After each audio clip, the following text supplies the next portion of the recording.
press box is available if you need to work over there. When we're done, we'll get some few opening comments, and then we'll take your questions. And a reminder, raise your hand for questions. We've got a couple of remote microphones. We'll get those to you. Also, a reminder that basketball media availability at 2:30 today in the Taylor Room at the Coliseum. And please, no live streaming. Okay. Thanks, Claude. We'll start gearing up towards Florida. We did a little work last week in terms of introducing those guys on Thursday, and today we'll get back to work on these guys. I know our guys will be excited to play in Jacksonville, an incredible stadium and atmosphere.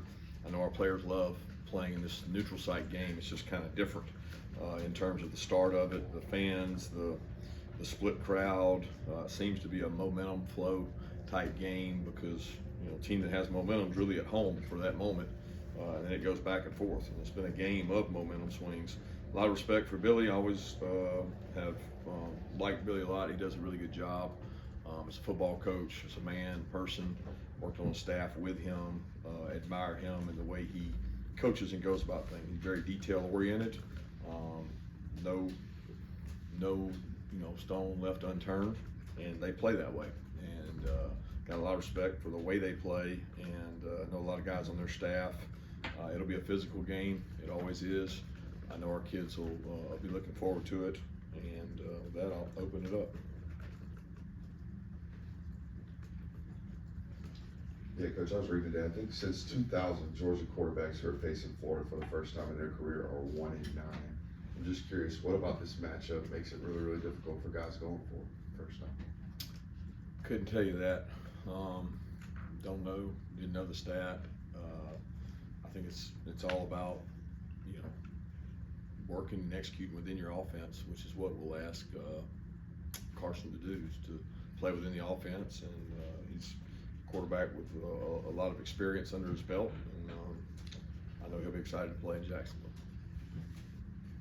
Kirby, to your left, their wide receiver Pearsall has more yards receiving than the next three guys combined. What makes him so effective when he gets the ball? Is it yards after catch? Is he explosive in space? What makes him so elite?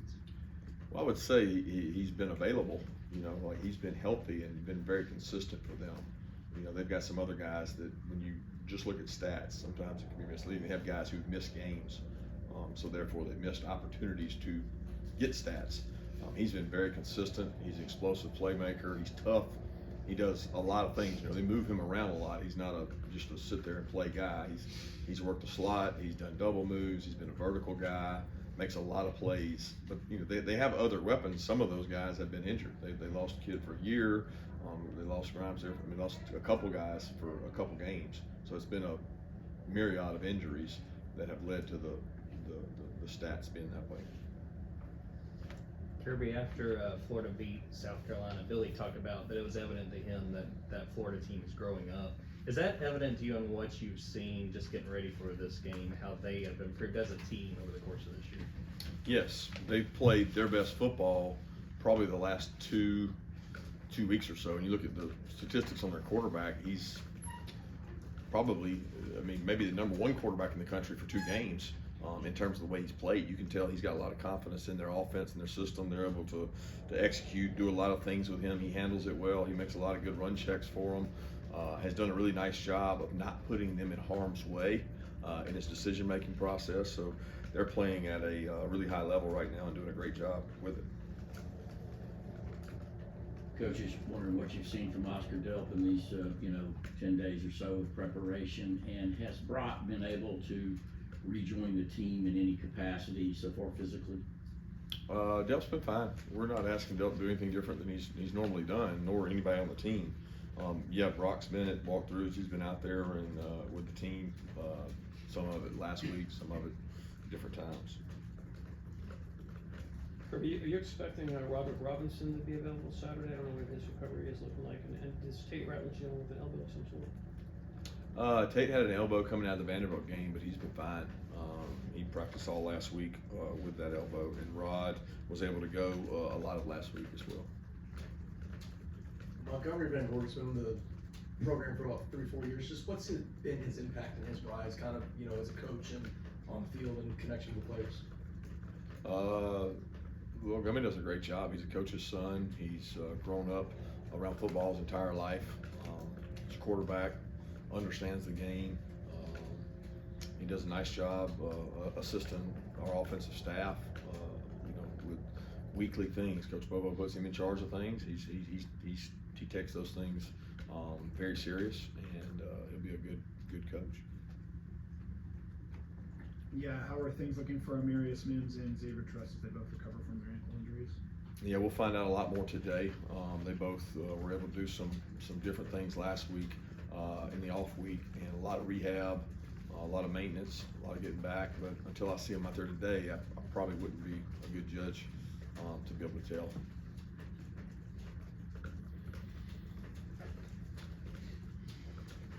Coach, I think a couple weeks ago I asked you about Florida defensively. You said they were similar but not the same.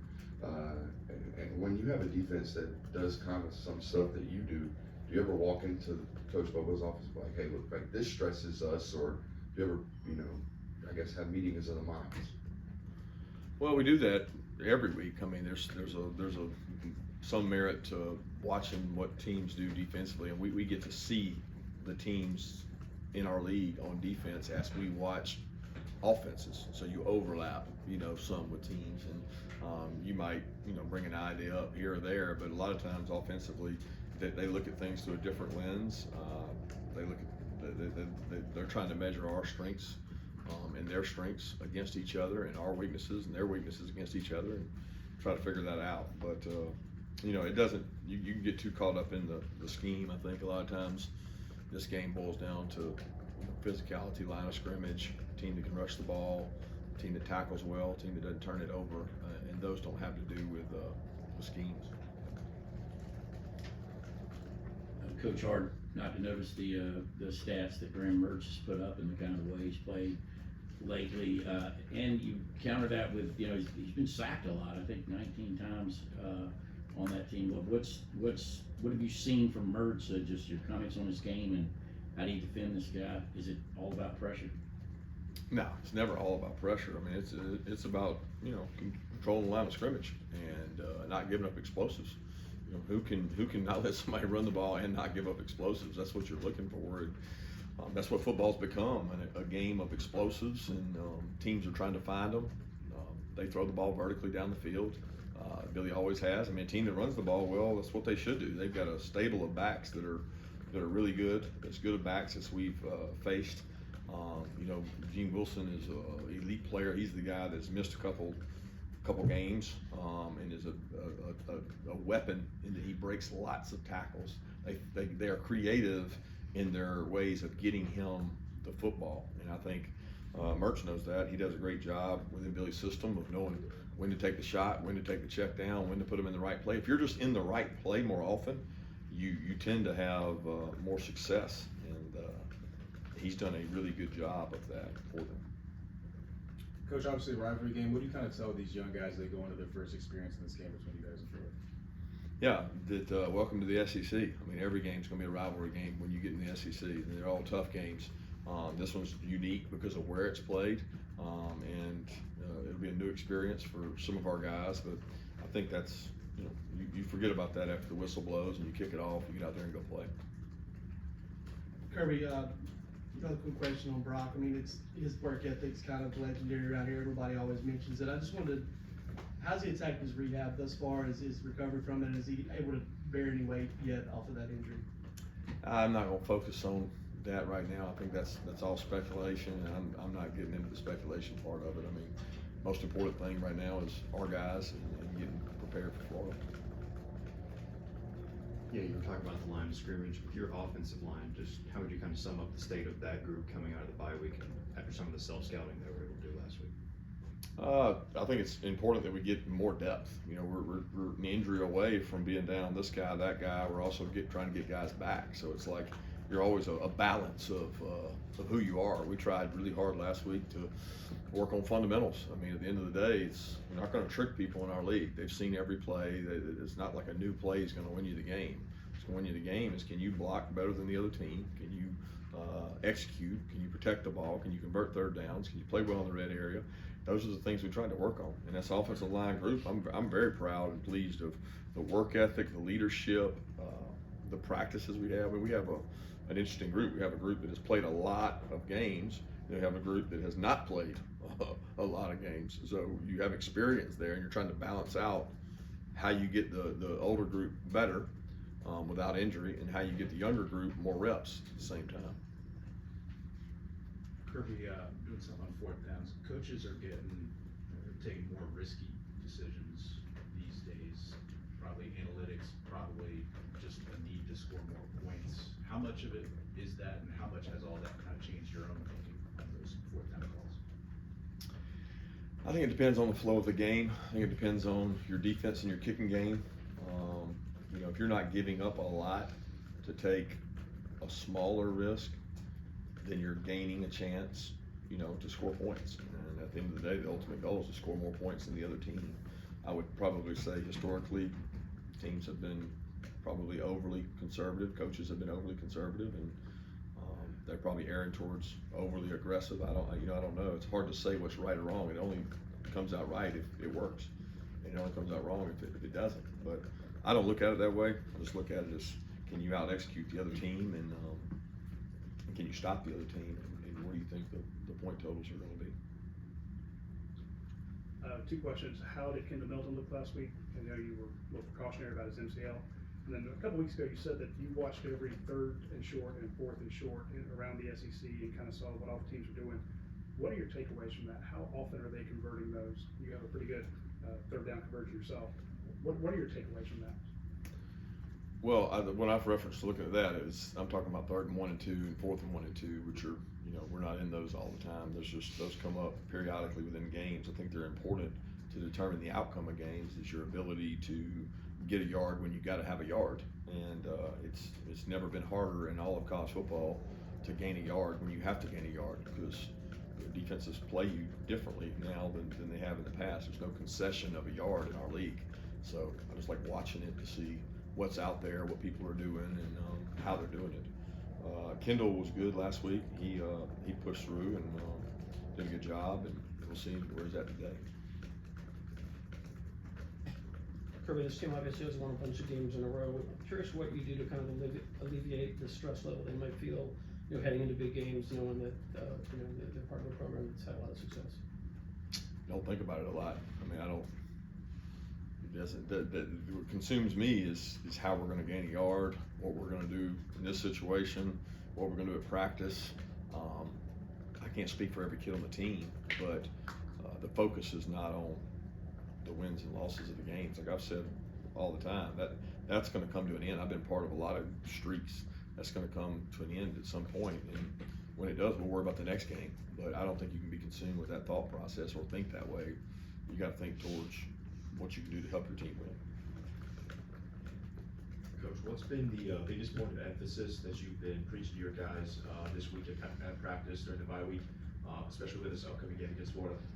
Yeah, it was focus. It's about us. That's all it was about last week. It's not about Florida or anybody we play. It's about us. And this week it'll be about us again. It'll just be about us getting ready for Florida. So last week was, you know, a work week, a chance for us to get better, and in some ways, refueling to restart. And refueling looks different ways sometimes. It's not all rest and recovery. It's where can you get better, and where can you create an advantage for yourself.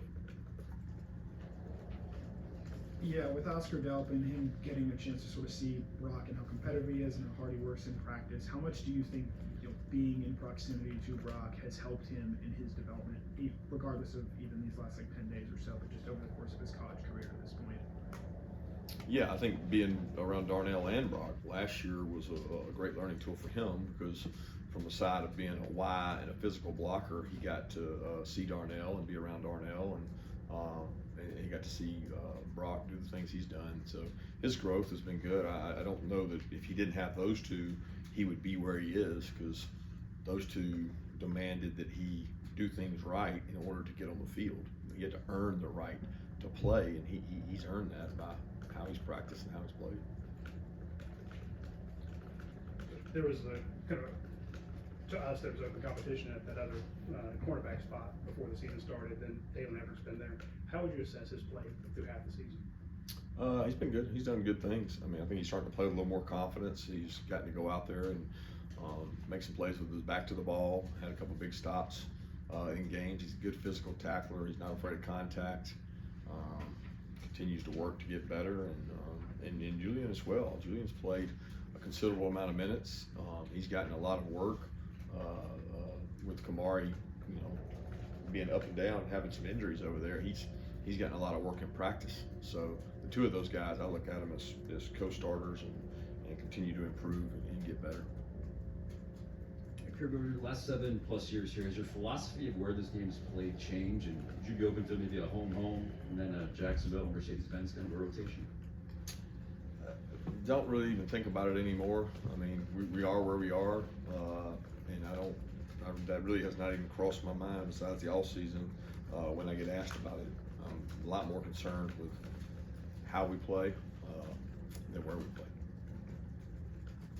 Kirby, I think Carson got a UGA offer when maybe James Foley came on as coordinator. Do you remember what, as a staff, you all looked at that time in terms of why you wanted him to become part of this program? I don't remember the exact timing of it. I really don't. I'll be misspoken if I did. I know that what we liked is his leadership. He won a state championship in the toughest classification of Florida in a school in Jacksonville that has not had many teams win that level of competition. It was very impressive what he was able to do there at Mandarin in terms of leadership and being a quarterback at a high level and playing against some really good high school football teams. So to me, that was that, and the demeanor and approach that he has to the game was something that attracted us to him. But in terms of when that went about, I don't really recall. Yeah, Kirby, you mentioned Carson being from Jacksonville. Obviously, he's pretty notoriously flatline. Have you noticed any difference in him going back home this weekend? Nothing. I mean, nothing from last week. I thought he was good last week, and continues to work on the things that are going to give us a chance to win. Him being accurate, him making good decisions, him putting us in right plays. He's a bright kid. He sees a lot of defense in the offseason and walkthroughs here. So when you see a lot of defense, you've been exposed to a lot of things, and I think that gives him confidence. And he knows it's not all on him. He's got people around him to help him.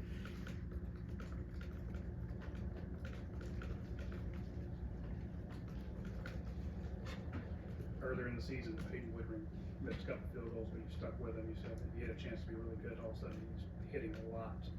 What changed? I don't know. I mean, it's like a hitter, man. You go out there, you can't get a base hit every single time. His mental approach has, I think, been better. I think creating a thought process of being a kicker. He was a position player in high school, so he never had the thought process of sitting on the sideline and wondering, when am I going to go in? When am I going to kick? When's this going to happen? And there's a lot of thoughts that can go through your head during that time. And being a position player, he never had those thoughts. So those were his first football games of, when am I going out there? One shot, one opportunity. I got to go make the most of it. And I think he's grown a little more accustomed to having to do that. And he's had some help from people here in our organization, but he's had help from the kickers outside our building that kicked here at one time to help him as well. We have time for 2 more questions. Yeah, obviously a few years ago, Marcus suffered a pretty bad injury in this game. From that point on, especially to what he has been able to do for you guys this season, how have you seen him grow and what he brings not just to this offense, but to this team as a whole? Well, the biggest thing he's grown in is a leadership standpoint. When that happened, he was a young kid coming on strong in a receiving core that was very thin, and he helped us tremendously. As a freshman, very confident and good playmaker. And fast forward to now, he's an emotional leader, a toughness leader, believes in doing things the right way, and sells the culture and value of the organization really well. Thank you.